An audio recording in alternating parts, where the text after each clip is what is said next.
হে everyone উষাস blog চেনেলটোলৈ আপোনালোক সকলোকে স্বাগতম জনাইছোঁ আশা কৰিছোঁ আপোনালোক সকলো ভালে আছে আজি ব্লগটো এক্সাইটিং হ'বলৈ গৈ আছে কাৰণ আজি আহি আছে স্পেচিয়েল আলহী কোন আলহী জনাই আছোঁ আপোনালোকক গতিকে ভিডিঅ'টো শেষলৈকে চাই থাকিব আৰু এতিয়া যিহেতু সময় ভাত বনাবলৈ হ'ল দুপৰীয়া 12টা গতিকে দুপৰীয়া সাজ নেদেখাওঁ আপোনালোকক ৰাতিলৈ স্পেচিয়েল বনাম কিবা কিবি সেয়া ৰেচিপিও দিম আপোনালোকক গতিকে ভিডিঅ'টো শেষলৈকে চাই থাকিব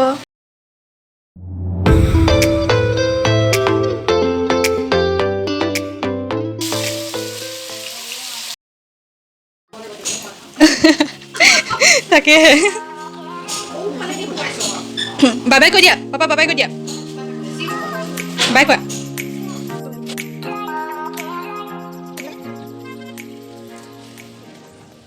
আলহী দেখি নিশ্চয় আপোনালোকে অনুমান কৰিব পাৰিলে যে আজি কোন আহিছে আজি আহিছে আমাৰ কিকুৰ এনাই আৰু মামা মানে মোৰ দাদা আৰু মা আহিছে দুপৰীয়া লৰালৰিকৈ ভাত বনালোঁ গতিকে আপোনালোকক দেখুৱাবলৈ নহ'লে কি বনালোঁ এই তেনেই সাধাৰণ নিৰামিষ বনালোঁ দুপৰীয়া আৰু এতিয়া ৰ'ব বিৰাট টোপনি ধৰিছে এয়া ওপৰত অলপ কাপোৰ আছিলে কাপোৰ নিবলৈ আহিছোঁ আৰু ভিডিঅ'টো চাই থাকিব কাপোৰ নিবলৈ আহি বস্তু কেইটামান লৈ যাওঁ বুলি ভাবিছোঁ কি নিম জানেনে চাওকচোন এইয়া দেখিছেনে বগা বগা শিলগুটি এইখিনি মানে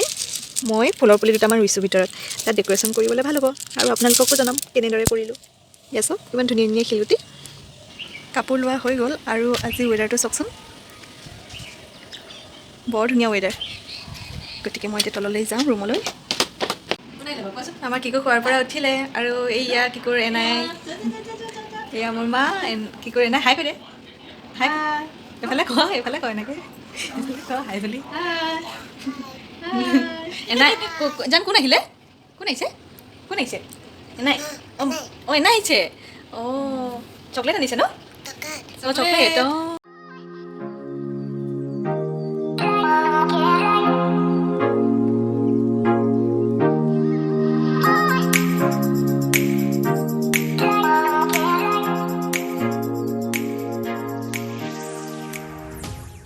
আমাৰ চাহ তাহ খোৱা হৈ গ'ল আৰু এতিয়া হৈছে সময় 7টা গতিকে ৰাতিৰ সাজৰ যোগাৰটো কৰিবলৈ হ'ল আৰু ৰাতি সাজত আছে আজি এটা স্পেচিয়েল কি স্পেচিয়েল জনাইছোঁ আপোনালোকক গতিকে চাই থাকক ভিডিঅ'টো খানা ৰেডি কৰাৰ আগত মোৰ এটা বস্তু মেৰিনেট কৰিব আছে কি বস্তু মেৰিনেট কৰোঁ আপোনালোকক দেখুৱাই আছোঁ গতিকে চাওকচোন আজি মই ফাৰ্ষ্ট বনাব লৈছোঁ পনীৰ টিক্কা মছলা তাৰ বাবে মই এনেদৰে সৰু সৰু কিউবছত দেখিছেনে পনীৰ কাটি লৈছোঁ লাগিব বেচন কেপচিকাম দৈ পিঁয়াজ আদা নহৰু পেষ্ট জিৰা গৰম মছলা আৰু জলকীয়া গুড়া অলপ লগতে লাগিব এটা বিলাহী এনেদৰে কাটি লোৱা আৰু হালধি সোৱাদ অনুসৰি নিমখ এতিয়া এটা বাটিত 2 চামুচ বেচন আধা কাপ দৈ গৰম মছলা ৰেড চিলি পাউডাৰ জিৰা পাউডাৰ আদা নহৰু পেষ্ট আৰু হালধি নিমখ দি ভালদৰে এটা পেষ্ট বনাই ল'ম তাত মই 1 চামুচৰ জোখৰ নেমুৰ ৰস এড কৰি কাটি ৰখা পনীৰ কেপচিকাম পিঁয়াজ বিলাহী এই সকলোখিনি একেলগে মিক্স কৰি আধা ঘণ্টাৰ বাবে ঢাকি ৰাখিম যাতে গোটেই ফ্লেভাৰখিনি ভালদৰে সোমাই পৰে ছেকেণ্ড ৰেচিপিটো মই নাই বনোৱা মায়ে বনাই আছে মাদাৰী দিয়ে ভালকৈ বনাবা দেই ভাল হ'বনে মাৰ এইফালে কি মজা দেখোন মাৰ এইফালে মাংস সিজি আছে আৰু মই আনফালে কুকাৰত বনাবলৈ লৈছোঁ পোলাও দেখাইছোঁ পোলাও বনাবলৈ মই লৈছোঁ ৰামপাল চাউল আপোনালোকে নিজৰ ইচ্ছামতে চাউলটো ল'ব পাৰিব আৰু লৈছোঁ কেইটামান কিচমিচ গৰম মছলা পিঁয়াজ ঘি অলপমান ৰিফাইন তেল ল'ম আৰু অলপমান কাজু প্ৰথমে কুকাৰৰ ৰিফাইন আৰু ঘি গৰম হ'বলৈ দি তাত 2টা তেজপাত লং ইলাইচি আৰু পিঁয়াজখিনি ভালদৰে ভাজি তাত কুটি ৰখা কাজু আৰু কিচমিচখিনি দিছোঁ তাৰপিছত মই চাউলখিনি দি 2 চামুচ চেনি আৰু আধা চামুচ নিমখ দি ভালদৰে লৰাই দিছোঁ পোলাও ভাজি আছোঁ আৰু সেইফালে মাংস টেষ্টিং চলি আছে মই যাওঁ এক পিচ টেষ্ট কৰি দিওঁ দিয়া মোলৈ মাংস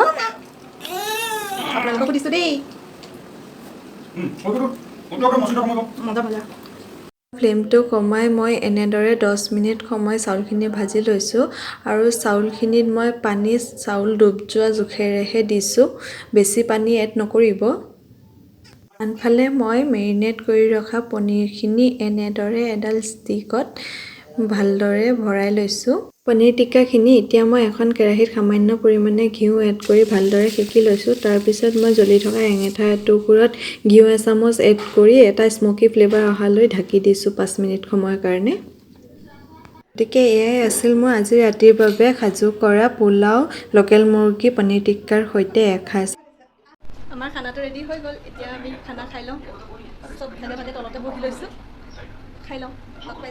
এই মাত্ৰ আমি খোৱা বোৱা কৰি আজৰি হ'লোঁ। যিহেতু মাহঁত আহিছে, সৰু সুৰাকৈ অকণমান যোগাৰ কৰিলোঁ। আশা কৰিছোঁ আপোনালোকে চাই ভাল পালে, আৰু যদি ভাল পালে মোৰ ভিডিঅ'টো লাইক, কমেণ্ট আৰু প্লিজ শ্বেয়াৰ কৰি দিব, আৰু ছাবস্ক্ৰাইব কৰি দিব চেনেলটো, যাতে আহিবলগীয়া নতুন নতুন ইণ্টাৰেষ্টিং ভিডিঅ'বোৰ পোনপ্ৰথমে উপভোগ কৰিব পাৰে। গতিকে আজি ভিডিঅ'টো ইমানতে সামৰণি মাৰিলোঁ। থেংক ইউ ফৰ ৱাচিং। Bye bye, good night.